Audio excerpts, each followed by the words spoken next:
Fils et du Saint-Esprit. Amen. Dieu d'éternelle bonté, Dieu de gloire, Dieu de puissance, toi qui détiens l'univers par ta parole, tu es le Dieu trois fois saint. D'abord, nous voulons te rendre grâce pour ces temps que tu nous accordes, malgré le confinement, malgré cette tempête qui secoue le monde. Il y a toujours une solution en toi. Et pour ce, nous voudrions te rendre grâce. Nous sommes dans ta présence, plongés dans ton précieux sang, sécurisés par le sang précieux de ton Fils, qui sécurise la connexion, tous les appareils que nous utilisons pour pouvoir transmettre ta parole. Disposés par ton esprit de vie, qui est l'enseignant par excellence, qui touche nos cœurs et qui nous prépare à entrer pleinement dans une nouvelle dimension de notre foi. Dans le nom de Jésus, nous avons prié. Amen. Amen. Voilà, frères et sœurs en Christ, je vous souhaite la paix et la joie du ressuscité de Pâques, notre Seigneur Jésus. J'ai voulu, à la veille de ce Cénacle, prendre la parole pour d'abord vous souhaiter une bonne fête de l'Ascension. L'Ascension de notre Seigneur Jésus, tout en ayant une pensée à notre propre ascension, au jour de l'enlèvement de son épouse. Le Seigneur reviendra pour enlever son épouse bientôt. Et vous souhaitez également, pour ce Cénacle particulier 2020, de passer d'intenses moments de communion avec le Seigneur et avec l'Église. C'est très important. Nous sommes dans les derniers temps, comme je l'ai dit tout à l'heure. Notre Seigneur Jésus est à la porte. Et il nous appelle à revenir à lui de tout notre cœur. Il nous appelle à la repentance et à la sanctification. Le Saint-Esprit est la personne qui peut nous aider à vivre cette communion et cette intimité avec le Seigneur. Et en même temps, il nous accorde des dons pour aider les autres à expérimenter cette communion et cette intimité avec le Seigneur. C'est le Saint-Esprit qui fait l'unité des membres du corps de Christ. A-t-on besoin des dons de l'Esprit Saint? Pourquoi le Saint-Esprit donne des dons aux chrétiens? La Bible a la réponse à cette question. Les dons servent à l'édification de l'Église. C'est en vue du bien de tous. Paul en parle dans 1 Corinthiens 12, verset 7. Jérémie va nous lire la parole.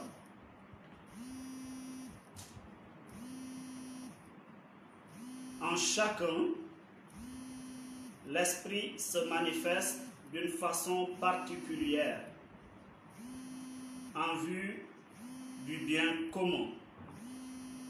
Parole du Seigneur. Amen. Donc vous avez entendu que les dons de l'Esprit Saint, c'est en vue du bien commun. C'est pour l'utilité commune. C'est pour donc le corps de Christ, pour l'Église. Les dons donc encouragent et fortifient la foi des croyants. C'est pourquoi l'apôtre Paul demande aux chrétiens d'aspirer aux dons spirituels. C'est-à-dire de désirer ardemment les dons de l'Esprit.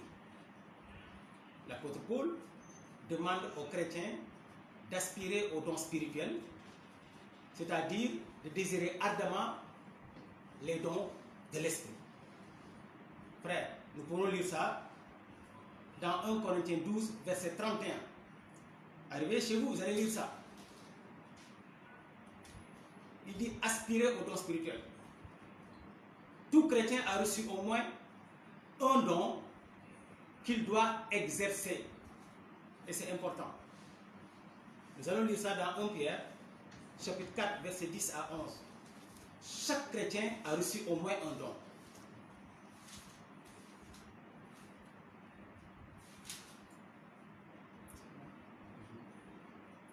Pierre 4, 10, 11. Chacun de vous a reçu de Dieu un don particulier. qu'il le mette au service des autres comme un bon gérant de la grâce infiniment variée de Dieu. Que celui qui parle transmette la parole de Dieu. Que celui qui sert accomplisse sa tâche avec la force que Dieu donne. Agissez en toutes ces choses de manière à ce que la gloire revienne à Dieu par Jésus-Christ, à qui appartiennent la gloire et la puissance pour l'éternité. Amen. Voilà, et 1 Corinthiens 12 complète. Paul dit que la manifestation de l'Esprit est donnée à chacun. Il dit à chacun. La manifestation de l'Esprit est donnée à chacun. Chaque chrétien a au moins un don qu'il peut exercer pour le bien commun. Et c'est très important.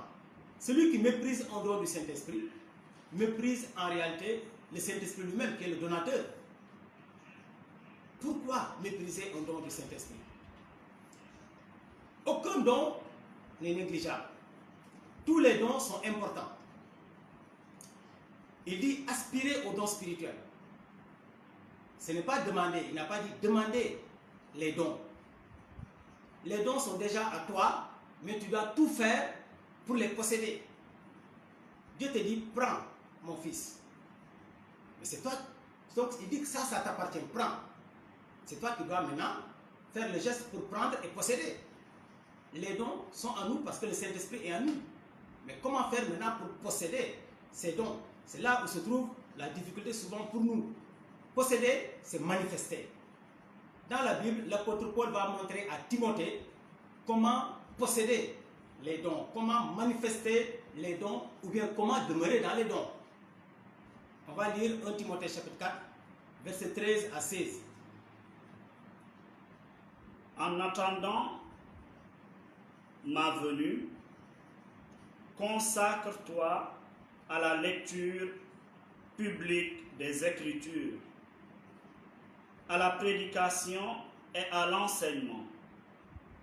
Ne néglige pas le ministère qui t'a été confié par grâce, sur la base d'une prophétie, lorsque les responsables de l'Église t'ont imposé les mains.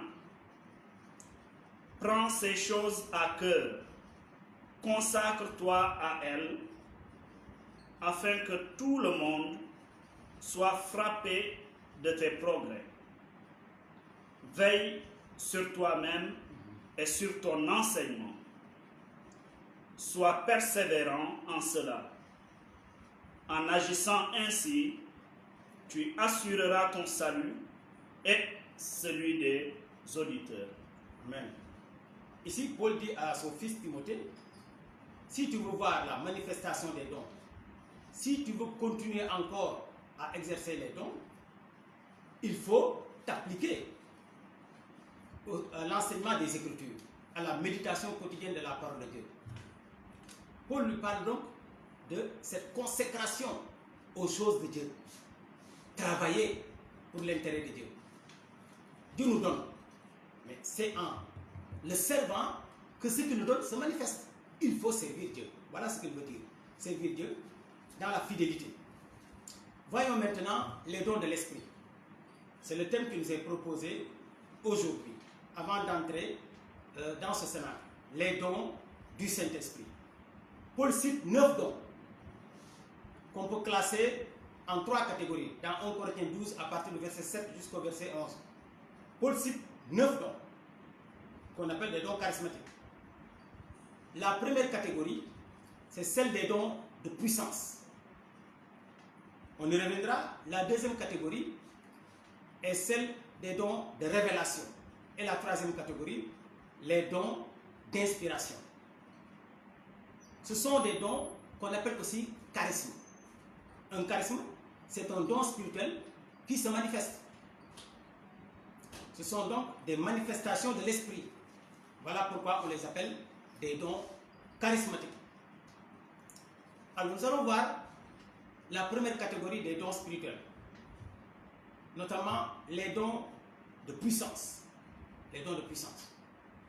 Alors, le premier don, comme je l'ai dit tout à l'heure, on a 3 dons. Les dons de puissance sont au nombre de 3.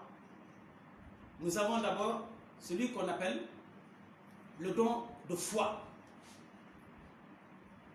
Nous avons le don d'opérer des miracles. Et nous avons les dons de guérison. Pour d'autres traductions, on dit le don des guérisons. Quel que soit alpha ou oméga, on dira toujours les dons ou bien le don des guérisons. Il y a toujours le pluriel quelque part. Alors, nous allons voir ensemble le premier don de puissance qui nous est proposé ici. C'est le don de foi. Le don de foi, c'est le don qui soutient tous les 2 autres dons de puissance. C'est très important. Les dons de guérison sont soutenus par la foi charismatique. Le don d'opérer des miracles est soutenu aussi par la foi. La foi. Cette foi est différente de la foi salvatrice, qui est le fait d'avoir confiance en Jésus-Christ seul pour son salut. J'ai dit, je crois en Jésus-Christ, je suis sauvé. Celui qui croit en moi a la vie éternelle. Jésus a dit dans Jean 3,16, Dieu a tant aimé le monde qu'il a donné son Fils unique, afin que quiconque croit en lui obtienne la vie éternelle. Et il dira aussi dans Acte 4,12, il n'y a pas un autre nom qui a été donné aux hommes et par lequel nous sommes sauvés, si ce n'est le nom de Jésus. C'est par le nom de Jésus que nous sommes sauvés. Ça, c'est le salut. Ce n'est pas le don de foi que je veux énoncer ici, que je veux parler ici. Là-bas, tous les chrétiens ont cette foi-là. La foi en Jésus-Christ pour le salut. Mais ici, il s'agit du don de foi charismatique, c'est-à-dire une foi qui déplace les montagnes, une foi qui se manifeste. La foi se voit, n'oubliez pas ça. La foi, elle se voit. Jésus a dit aux paralytiques, aux 4 personnes qui avaient amené les paralytiques, qu'est-ce que Jésus a dit? Voyant le foi. Il y a la manifestation de la foi. Voyant le foi, et puis Jésus opère donc cette guérison, ce miracle. C'est très important. Donc la foi comme don charismatique est celle qui te permet de déplacer les montagnes, c'est-à-dire les difficultés de ta vie, les obstacles, les adversités, les animosités, les blocages, bref, tous les problèmes. Là où les gens pleurent et sont découragés, tu as la paix et tu es calme. On pourra lire Marc 20, Marc 11, 20 à 23. Nous allons demander à Jérémie de nous lire Marc chapitre 11, verset 20 à 23. C'est un exemple de foi, de don de foi dont il est question ici. Un exemple de don de foi. Parallèlement, il y a aussi Marc 4, 35, 41, on ne va pas lire. C'est par rapport à Jésus qui guérit aussi là-bas, qui opère là-bas des choses extraordinaires. Mais comme il a terminé, on va prendre Marc 11, verset 20 à 23. Le lendemain matin, en passant par là, ils virent le figuier. Il avait séché jusqu'aux racines. Pierre, se souvenant de ce qui s'était passé, dit à Jésus, « Maître, regarde le figuier que tu as maudit.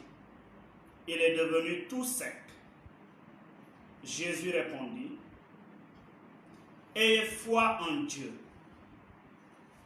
Vraiment, je vous l'assure, si quelqu'un dit à cette colline, « Soulève-toi de là et jette-toi dans la mer », sans douter dans son cœur, mais en croyant que ce qu'il dit va se réaliser, la chose s'accomplira pour lui. Amen. Tu peux préparer Marc 4, 35, 41. Donc on voit ici ce qu'on appelle le don de foi. C'est le don qui déplace les montagnes. C'est le don qu'on exerce. Ici, ce don, ce n'est pas une prière en tant que telle qu'on adresse à Dieu. Non, pour exercer ce don, ce n'est pas une prière qui est adressée à Dieu. On exerce plutôt le don en s'adressant à la situation. à la montagne, au problème. D'ailleurs, c'est le même don, ou la même chose qu'on fait pour expulser un esprit mauvais, un démon. La prière s'adresse à Dieu. Mais ici, dans le cadre de ce don de foi ou de la délivrance, on s'adresse à l'ennemi. On commande à la situation de se déplacer. Passons de l'autre côté du lac. Ils laissèrent la foule et amenèrent Jésus sur le lac. Dans la barque où il se trouvait, d'autres bateaux les accompagnaient. Or, voilà qu'un vent très violent se mit à souffler. Les vagues se jetaient contre la barque, qui se remplissait d'eau. Lui, à l'arrière, dormait, la tête sur un coussin. Les disciples le réveillèrent et lui crièrent: « Maître, nous sommes perdus, et tu ne t'en soucies pas. » Il se réveilla, parla sévèrement au vent et ordonna au lac: « Silence, tais-toi. » Le vent tomba et il se fit un grand calme. Puis il dit à ses disciples: « Pourquoi avez-vous si peur? Vous ne croyez pas encore. » Mais eux furent saisis d'une grande crainte. Ils se disaient les uns aux autres: « Qui est donc cet homme pour que même le vent et le lac lui obéissent? » Amen.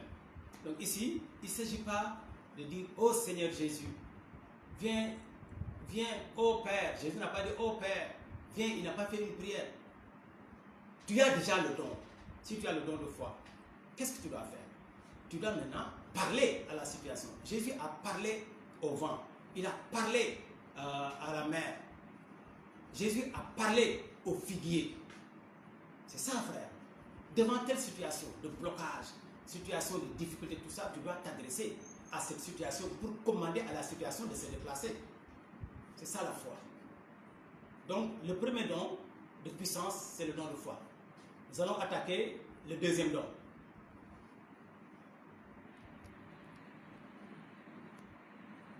C'est bon?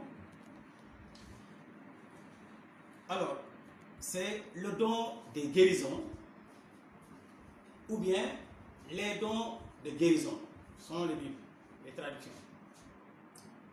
Alors, vous remarquerez que soit c'est guérison au pluriel, ou bien c'est le don, le mot don au pluriel.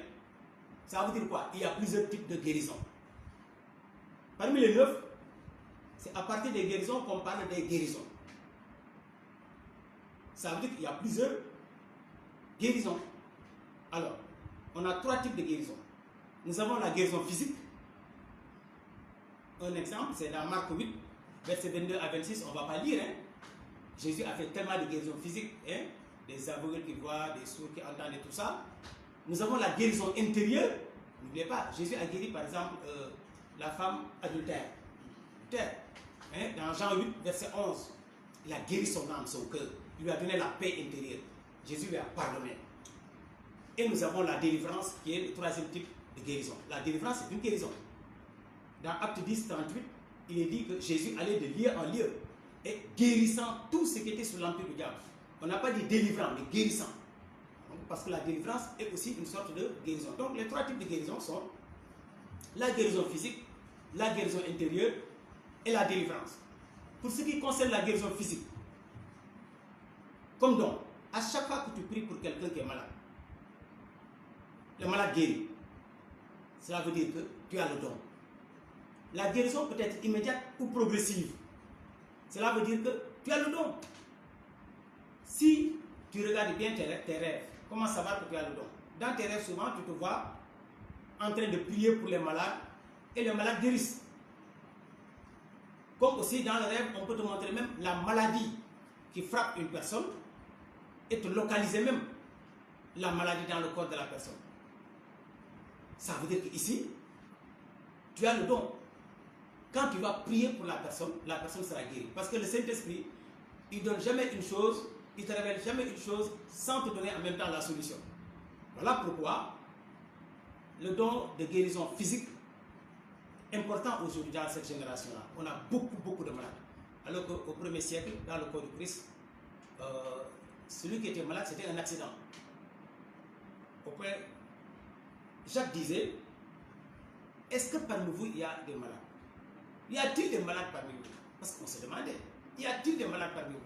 S'il y a un malade, qu'il aille voir les anciens qui vont prier pour lui, pour sa guérison. Donc, voyez, mais aujourd'hui, dans le corps de Christ, il y a trop de malades. Donc, on a besoin donc d'exercer ce don-là. Pour ce qui concerne la guérison intérieure, il s'agit de la guérison de l'âme blessée, du cœur blessé. N'oubliez pas que Jésus a dit qu'il est venu pour guérir les cœurs blessés. Il est le médecin des âmes et des corps. Jésus est le médecin des âmes. Alors, le cœur est blessé peut-être à cause d'un viol, d'une perte d'un être cher, d'une trahison. Ouais, les gens sont blessés. La maladie physique peut être même causée par la maladie de l'âme, par une blessure intérieure. Le refus de pardonner, c'est une maladie. Quand quelqu'un, un chrétien qui refuse de pardonner, il souffre dans son cœur. Il souffre dans son cœur. Quand l'âme est blessée, on se met souvent très vite en colère. On est réservé, on est violent même verbalement et même physiquement. On peut devenir très autoritaire. Celui qui a le don de guérison guérit facilement les cœurs brisés, les cœurs blessés par le Saint-Esprit qui agit de manière souveraine. Voilà pourquoi aujourd'hui, dans le renouveau charismatique, pendant ce temps de Sénat, il faut demander à exercer les dons. Il faut demander le don spirituel et ensuite se mettre au service du Seigneur pour que les dons se manifestent. Par rapport toujours au don de guérison, nous avons la délivrance. Pour ce qui concerne la délivrance, il s'agit de libérer des personnes d'une emprise démoniaque. Et celui qui a le don délivre facilement les gens. Il se verra très souvent dans ses rêves en train de chasser les esprits mauvais. Là aussi, le Seigneur Jésus nous a responsabilisés. Il n'a pas dit « priez et moi, je chasserai les démons ». Jésus n'a jamais dit ça. Il a dit « vous-même chassez les démons ». Parce que les gens disent que non, il ne faut pas dire je guéris. Non, il y a une fausse humilité. Un chrétien peut dire je guéris. Un chrétien peut dire je chasse les démons. On sait que c'est au nom de Jésus. Mais c'est Jésus qui nous a donné cette autorité, cette responsabilité. C'est biblique de dire je guéris. Jésus a envoyé les 12 dans Matthieu 10 à partir du verset 8. Il a envoyé les 72 dans Luc 10, 19. Jésus a dit dans Marc 16, 17, il a dit guérissez les malades, chassez les démons. Il n'a pas dit moi-même, allez-y, quand vous priez, moi je vais guérir. Non. Donc tu dois dire au nom de Jésus, je te guéris. Exercez votre autorité que Jésus vous a donnée.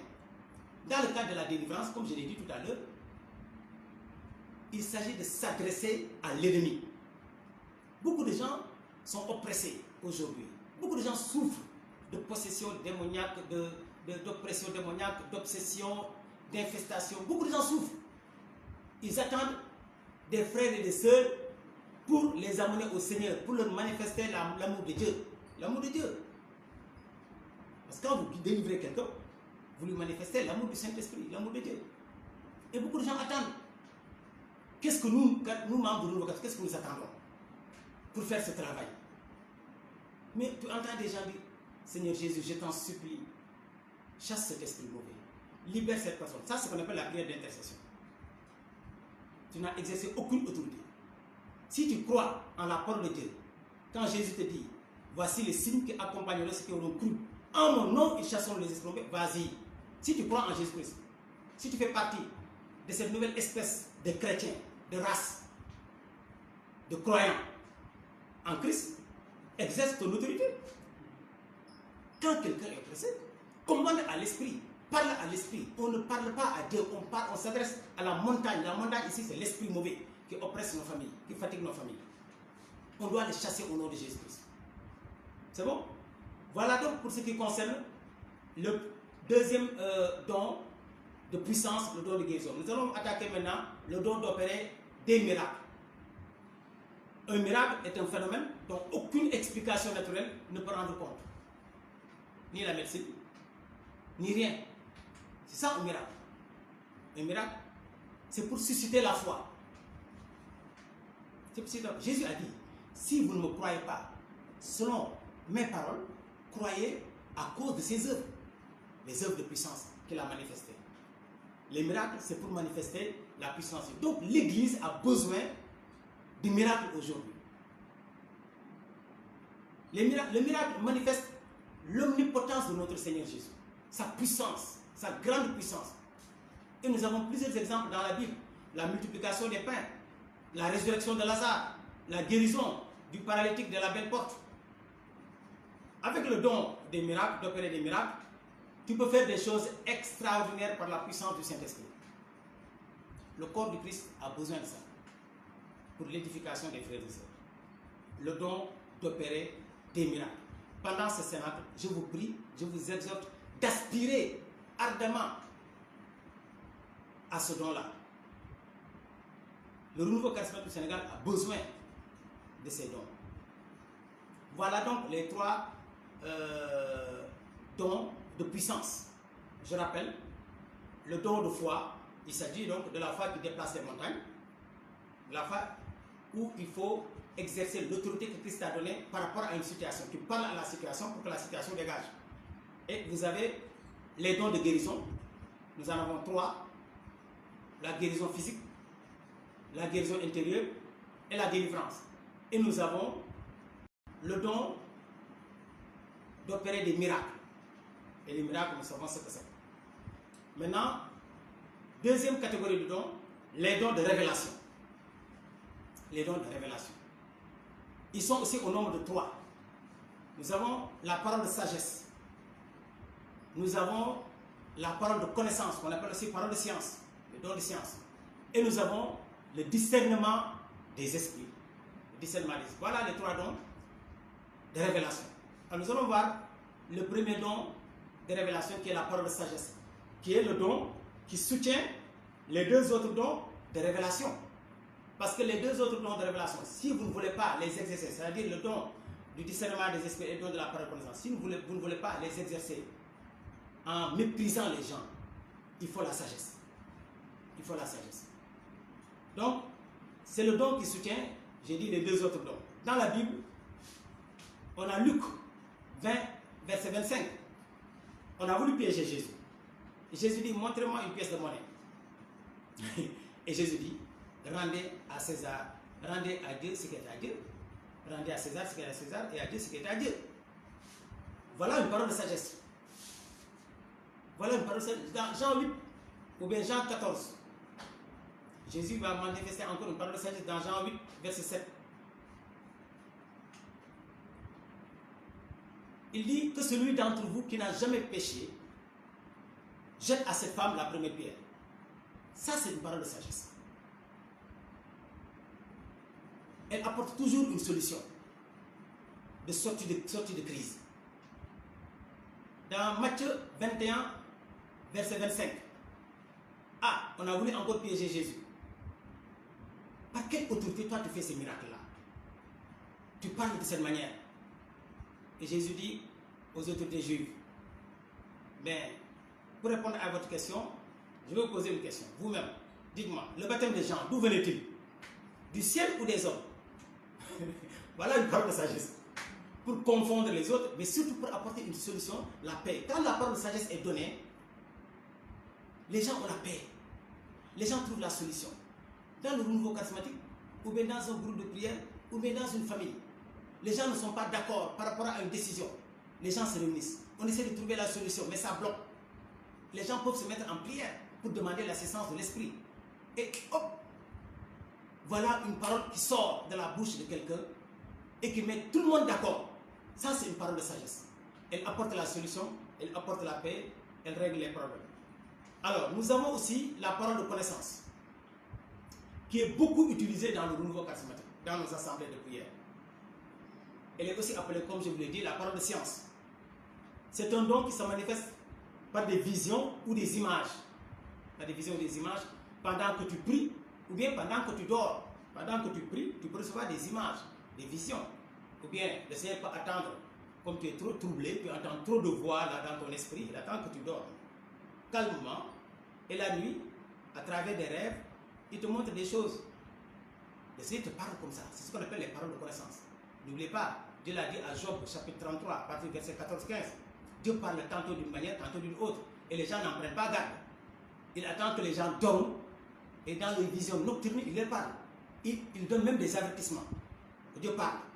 Donc, c'est ça les paroles de connaissance. Elles peuvent se manifester par des songes. Et même par des apparitions. Oui, par une apparition d'un ange, par une apparition du Seigneur Jésus, ou par une apparition de Maman Marie ou d'un saint, avec la permission de notre Seigneur Jésus. Alors, tu peux recevoir des révélations. Donc, la parole de connaissance peut se manifester aussi par des apparitions, par des motions du Saint-Esprit. Une voix intérieure, et très souvent dans le Nouveau Testament, c'est ce que nous expérimentons, une voix intérieure qui te parle. Tu entends une voix intérieure.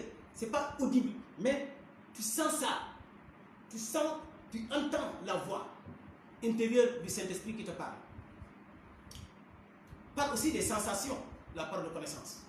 Par exemple, tu pries pour quelqu'un, après tu sens sur une partie de ton corps la chaleur, ou bien un feu, ou bien une douleur, et qui s'estompe rapidement, et qui est remplacée par exemple, de la fraîcheur. Ça, c'est un signe que le Seigneur était en train d'opérer une guérison.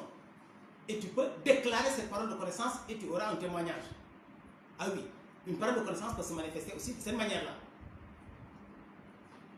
Alors, en fait, c'est le Seigneur qui parle indirectement, par la parole de connaissance. Elle peut se manifester par une voix extérieure aussi. Oui, souvent les frères et sœurs peuvent explorer ça. Une voix extérieure qui te parle.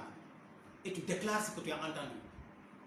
Ça aussi, la parole de connaissance peut se manifester de cette manière. Jésus peut te dire, je vais faire ceci, ou je suis en train de faire ceci.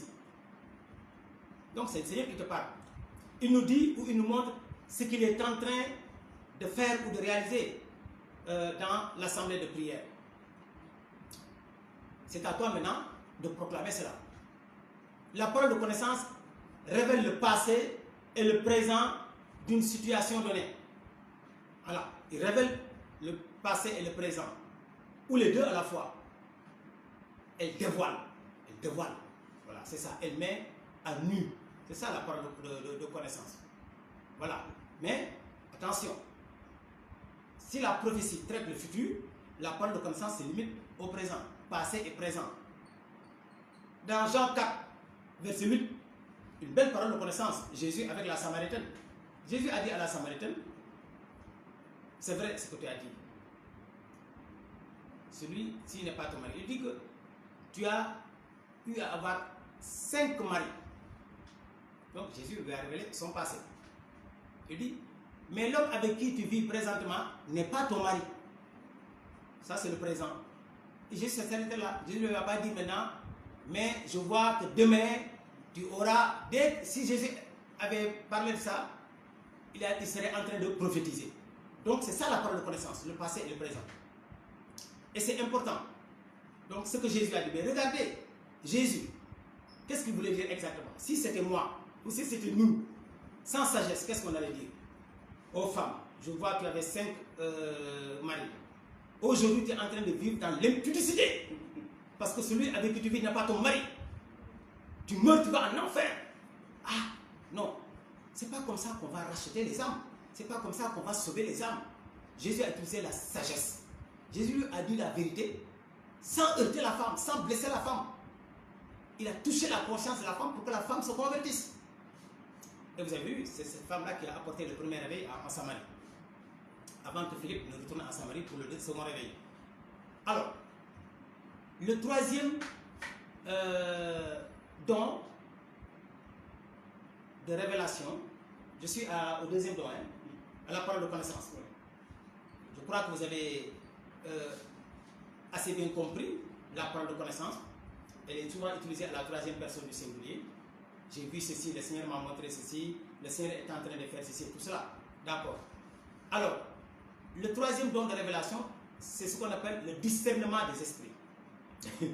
C'est un don que nous devons exercer. Je prie pour que pendant ce cénacle, que les frères demandent ce don. Aujourd'hui, dans le corps de Christ, il y a trop de bêtises, trop de dérapages, on ne comprend, on ne sait plus quoi. On ne sait plus quoi faire. Il faut le discernement des esprits, ce don-là, à exercer avec la sagesse. Avec ce don, tu peux connaître l'esprit qui parle derrière une personne ou qui l'utilise. C'est ça le discernement des esprits. Quand quelqu'un parle ou agit, derrière cette personne, sa voix, ses actions, tu peux savoir quel esprit l'anime, quel esprit le dirige. Et nous savons qu'il y a 4 types d'esprits.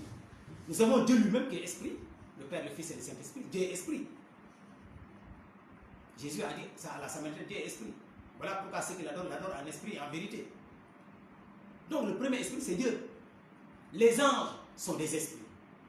Oui, quand quelqu'un parle, souvent, un ange peut lui révéler des choses. L'ange a parlé à Maman Marie. L'ange a parlé à beaucoup de personnes.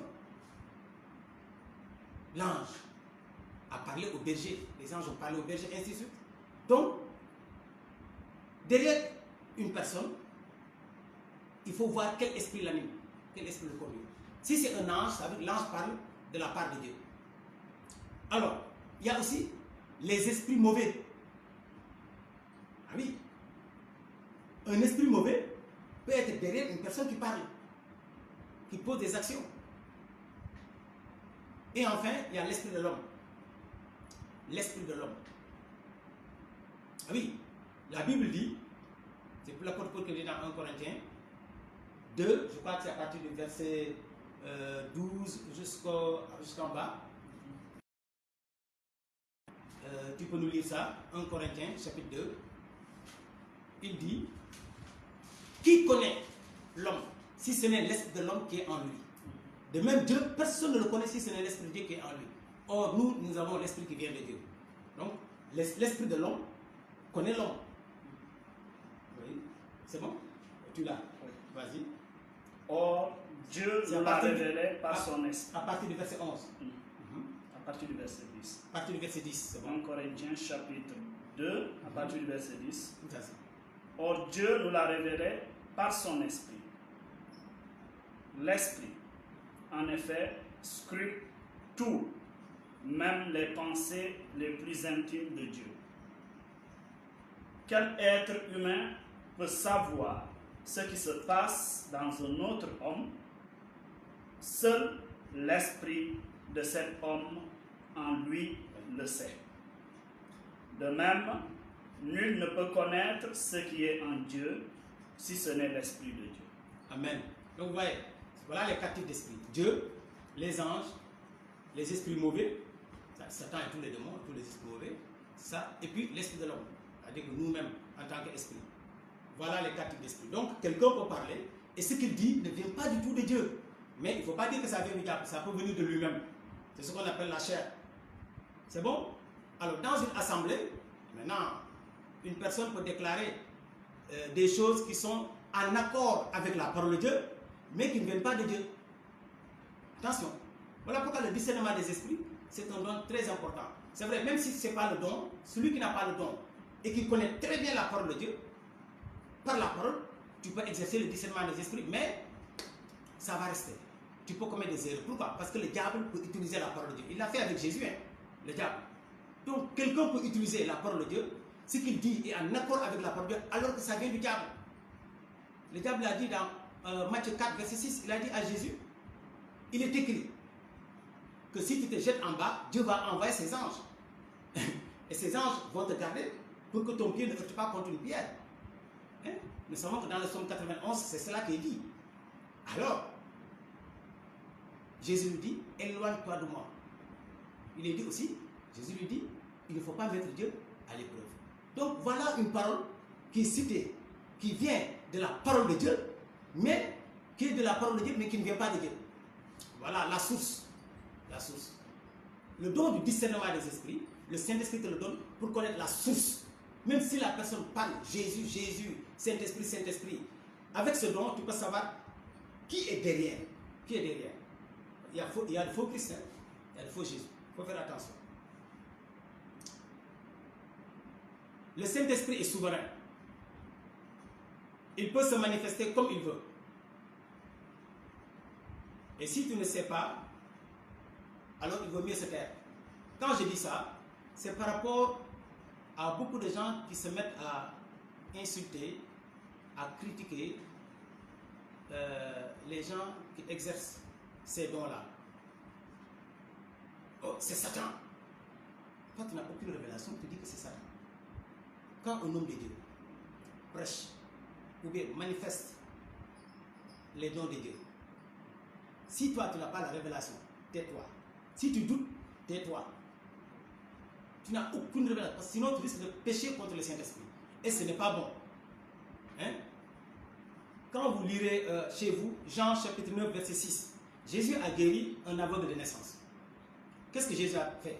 Il a pris sa salive. Il a appliqué ça sur les yeux de l'aveugle.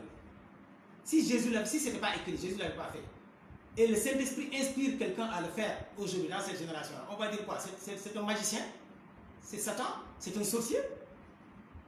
Attention, le Saint-Esprit est souverain. Il peut demander, il peut se manifester comme il veut. Jésus a guéri tellement d'aveugles. Pourquoi cette fois-ci, le Saint-Esprit lui demande de faire comme ça?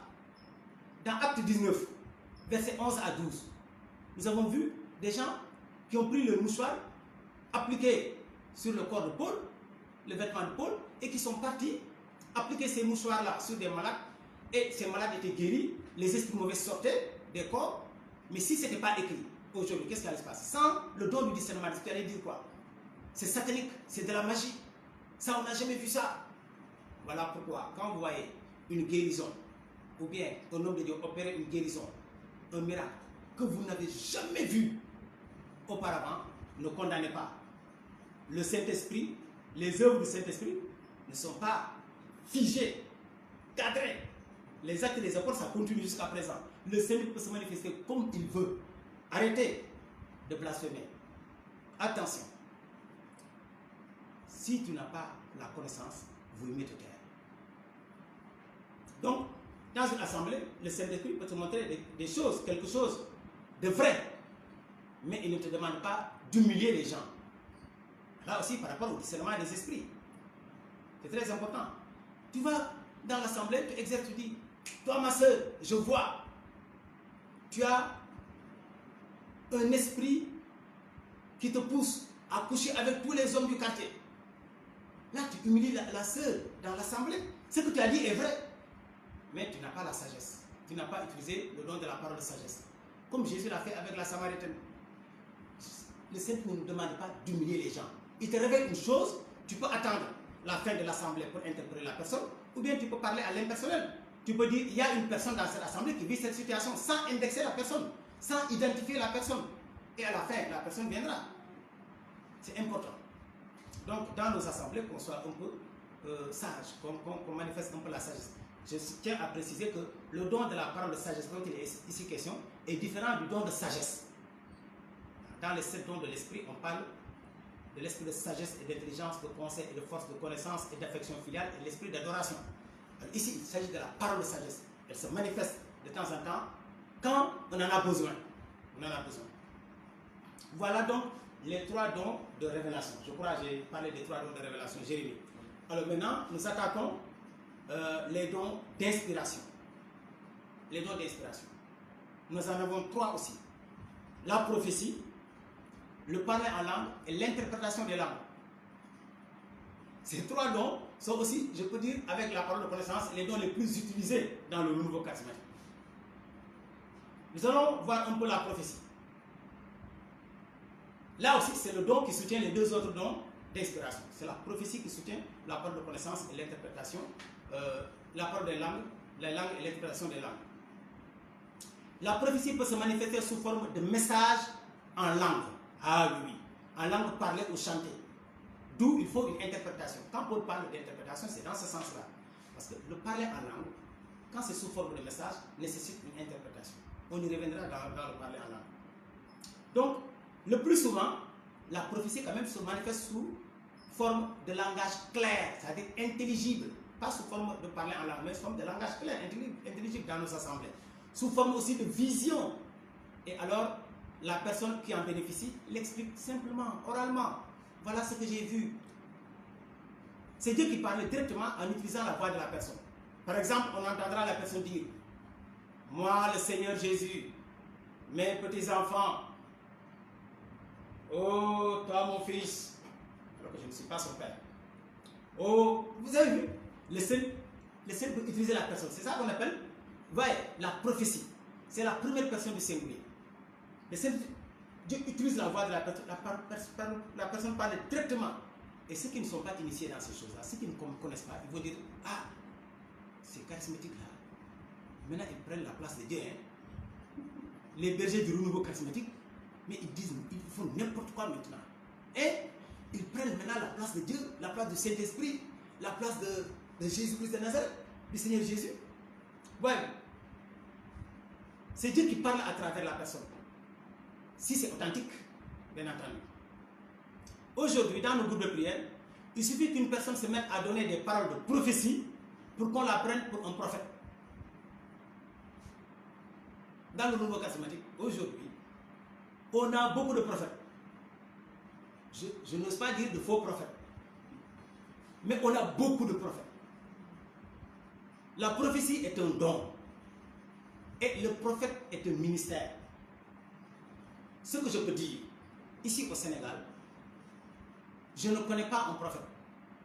Je n'ai pas vu un prophète. On peut avoir le don de prophétiser, mais on n'est pas un prophète. Attention, le don de prophétie s'exerce dans l'église locale. C'est un don qu'on exerce dans le groupe de prière, dans l'assemblée. C'est un don qu'on exerce dans l'église locale. Alors que le ministère prophétique, le don de prophète, s'exerce dans tout le corps du Christ. C'est un don qui permet d'orienter l'église. Par exemple, dans ces temps de coronavirus, on a besoin des prophètes qui nous orientent, qui nous disent: mais nous sommes dans quel temps? Jésus a dit: il faut savoir lire le signe des temps. Les prophètes orientent le corps du Christ. Les prophètes dirigent, permettent à l'église de savoir dans quel temps nous vivons. C'est ça le prophète. Mais ce n'est pas dire des paroles de connaissance à gauche et à droite. Aujourd'hui, quand quelqu'un commence à dire, donner des détails sur la vie d'une personne, toi là, il y a tel esprit dans ton village qui vous fatigue, et cet esprit-là te fatigue. Je vois cet esprit dans ta famille, on dit: ah, c'est un prophète. Non, il a le don du discernement des esprits, mais ce n'est pas un prophète. Hein? Ou bien, hier, Jérémie, hier, ta femme, Madeleine, t'a préparé le mboroké. Tu as mangé le mboroké. Et après avoir mangé, tu l'as bien remercié que tu lui as acheté une bouteille de Coca-Cola. Et aujourd'hui, elle t'a encore préparé le mboroké. Tu es en train de dire les paroles de connaissance, les gens disent que tu es un prophète. Non! La prophétie c'est ça. La parole de connaissance, c'est ça. Mais un prophète, il ne fait pas. Et un prophète, bien entendu, donnera des paroles de connaissance, donnera des paroles de prophétie et tout ça. Mais le prophète, c'est beaucoup plus large. Il s'adresse, il oriente le corps du Christ. C'est très important. Donc, ne pas confondre. Donc, je dis que, moi, en tout cas, au Sénégal, je ne connais aucun prophète. Peut-être que ça va blesser certaines personnes, mais je vous dis la vérité.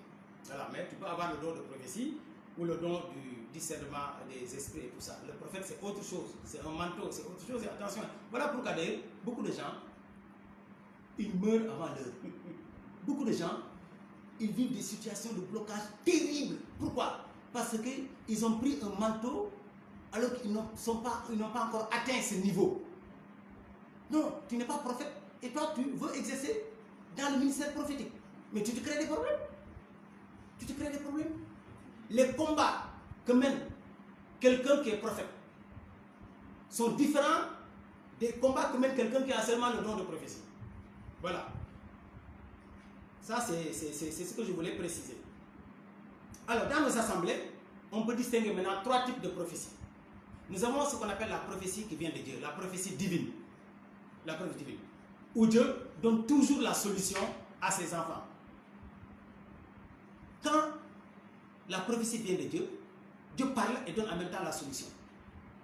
Et Dieu ne se met pas disons, à lancer des malheurs envers ses enfants. Non, la prophétie qui vient de Dieu a 3 caractères, comme le dit Paul dans 1 Corinthiens 14, verset 3. Il dit que la prophétie, elle édifie, exhorte et console. La prophétie qui vient de Dieu. Elle édifie, elle exhorte, elle console. 1 Corinthiens chapitre 14, verset 3. C'est-à-dire, elle peut dévoiler les secrets. Quand elle dévoile les secrets, on dira que la prophétie enseigne. Donc la prophétie divine, c'est ça dans la nouvelle alliance. Elle doit édifier, exhorter, consoler. Elle vient de Dieu. Et quand elle vient de Dieu, il y a toujours la solution. Dieu, quand il parle, il donne en même temps la solution. Dieu ne condamne pas. Quand il veut agir, il te dit attention, il t'avertit, il te donne en même temps la porte de la solution de sortir. Donc il te donne la solution. Maintenant, il te dit si tu ne fais pas ça, voilà, je peux frapper. Voilà. Mais donc il t'a donné la solution. Mais si tu refuses de faire maintenant, c'est le jugement de Dieu qui va s'abattre sur toi. Il y a une deuxième prophétie qu'on appelle la prophétie charnelle, c'est-à-dire la prophétie de la chair qui vient de moi-même. Elle ne vient pas de Dieu, hein? Elle ne vient pas du diable, mais elle vient de toi-même. C'est une prophétie préfabriquée. Et les femmes sont des championnes dans ça, dans le Nouveau Testament. Les femmes, on a trop de prophétesses. On fabrique des prophéties, on vient dans les assemblées, on commence à... le Seigneur m'a dit, j'ai vu ceci. Non! Ça c'est toi qui l'as inventé. Mais ça ne vient pas de toi, ça ne vient pas de Dieu, ça vient de toi. Il faut être honnête. Il faut être honnête. Il suffit d'entendre une personne dans l'assemblée prophétiser, alors la concurrence est là. Tout le monde va prophétiser pour se faire voir, ou bien pour préparer les prochaines élections. Ouais, parce que dans les assemblées, souvent c'est comme ça. Hein? Pour être élu, pour se faire voir, pour que tu occupes, n'est-ce pas, donc le poste de berger ou autre chose, alors il faut que dans l'assemblée, tu commences déjà à livrer des paroles de connaissance, de prophétie, et que tout le monde vienne vers toi, tu préfabriques des... Mais tu es en train de glisser dans un terrain boueux. Tu es en train de perdre ton âme. Hein? Le mensonge. C'est un mensonge que j'appelle mensonge spirituel. C'est pas bon. Donc, la prophétie charnelle. Par exemple, en prophétisant, la personne se met à réfléchir sur ce qu'elle va dire. C'est pas bon. C'est pas bon. Préfabriquer des prophéties, venir et puis, voilà, parler de ça. Ou bien faire du cinéma. Il y a des gens, au lieu de prophétiser simplement, ils vont se mettre à se tournoyer, à faire des grimaces. Oh, le Seigneur Jésus me dit, oh Seigneur Jésus, oh, repentez-vous frère, moi mon Seigneur, moi Yahvé, je vous dis, Quel est ce cinéma-là? Mais parle simplement. Tu n'as pas besoin de tout ça pour te faire croire. Si ça vient de Dieu, mais ne prends pas la place de Dieu. Dieu est glorifié, mais ce n'est pas toi. Tu veux que les gens croient que ça vient de Dieu. Si ça vient de Dieu, laisse. Si les gens ne croient pas, c'est le problème. Si les gens croient, laisse le Seigneur faire. Laisse-le faire. Tu ne peux pas obliger les gens à croire. La foi, elle se propose. On n'oblige personne à recevoir la foi en Christ. Il faut proposer la foi. C'est très important. Donc, dans la prophétie, dans la prophétie divine, il n'y a pas de contradiction. Souvent dans la prophétie charnelle, il y a la contradiction. Il faut faire très attention. Donc, la prophétie charnelle, frères et sœurs, il faut abandonner. Et la troisième prophétie, c'est la prophétie satanique. Bon, là, quand même, il n'y a pas trop grand chose à dire. Tout ce qui est contraire à la parole de Dieu est du diable. Ne vient pas de Dieu. C'est une prophétie, la prophétie satanique, où le diable, où on lance des malédictions. Toi, tu dis que tu es chrétien, tu prophétises en maudissant les gens. Ça, c'est quoi ça? Et tu dis que c'est une prophétie divine. Dieu ne maudit pas. Dieu peut avertir, après frapper. La personne qui prophétise ainsi, en maudissant les gens, a besoin de délivrance. Il nous avertit, si le mal commis doit aboutir à la malédiction, Dieu nous avertit. Le mal maintenant commis, si on ne change pas, aboutir à la malédiction, Dieu ne maudit pas. Donc la prophétie satanique, elle est contraire à la parole de Dieu. Bien entendu, Je vous ai dit tout à l'heure. Elle peut être en accord avec la parole alors qu'elle vient du diable. Ça aussi, il faut faire attention. Voilà pourquoi dans le discernement, il y a tout un tas de choses qu'il faut voir. Mais celui qui a le don, là, c'est plus facile. D'accord. C'est bon? Voilà donc par rapport à la prophétie. Et c'est très important. Aujourd'hui, si tu exerces le don de prophétie, limite-toi à ça. Ne te prends pas pour prophète. Et ne courez pas le risque. En fait, c'est les frères du renouveau charismatique qui rapidement appellent quelqu'un prophète, prophète, prophète, ou prophétesse, prophétesse. Et toi, qu'on appelle prophète ou prophétesse, refuse maintenant. Si tu m'entends, si tu es dans le renouveau charismatique catholique du Sénégal, si on t'appelle prophétesse ou prophète, refuse. Dis-leur, j'ai que le don. Je ne suis pas, j'ai pas encore le manteau. Voilà, c'est clair. Nous allons parler maintenant du don du parler en langue, le parler en langue. C'est le don qui fait beaucoup critiquer, qui est en tout cas beaucoup critiqué par certaines autorités de l'Église. J'en connais beaucoup, qui n'aiment pas le don du parler en langue, qui n'aiment même pas le parler en langue. C'est charismatique-là, ils racontent quoi ça? C'est satanique, c'est diabolique, c'est encore grave. Hein? Quand tu ne comprends pas une chose, tu risques de pécher contre le Saint-Esprit. Ce don peut se manifester de deux manières. Une autorité m'a dit, a dit à quelqu'un qui me l'a rapporté, mais vous là, quand vous mettez à parler en langue là, on ne comprend même pas. Ça c'est pas de parler en langue. Les apôtres quand ils ont parlé en langue, tout le monde comprenait. Mais j'ai dit à ce frère là, mais tu as les réponses dans la parole de Dieu. Prends les textes et va voir cette autorité religieuse et voilà, parle-lui, montre-lui les Écritures. Parce qu'en réalité, ce don peut se manifester de deux manières. Il y a la langue des hommes et la langue des anges. La langue des hommes, c'est ce don-là qui s'est manifesté le jour de la Pentecôte, dans Acte 2, à partir du verset 4. C'est clair? Mais la langue des anges, quand vous lirez 1 Corinthiens, chapitre 14, il va nous lire ça, verset 1 à 4, vous allez comprendre. 1 Corinthiens, chapitre 14, verset 1 à 4, vous allez comprendre que le parler en langue aussi, c'est aussi la langue des anges. Vas-y. Ainsi, recherchez avant tout l'amour. Aspirez en outre aux manifestations de l'Esprit et surtout au don de prophétie. Celui qui parle dans une langue inconnue s'adresse à Dieu et non aux hommes. Personne ne comprend les paroles mystérieuses qu'il prononce sous l'inspiration de l'Esprit. Vous avez entendu? Personne ne le comprend parce qu'il dit des mystères. Quand tu parles en langue, tu dis des mystères.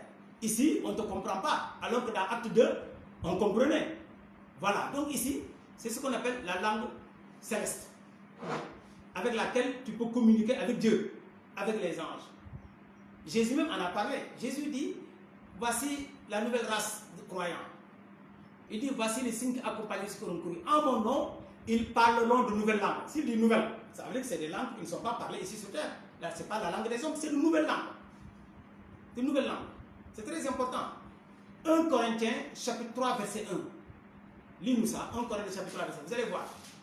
Paul dit ceci. 1 Corinthiens, chapitre 13. Verset 1. En effet, supposons que je parle les langues des hommes et même celles des anges. Vous avez entendu?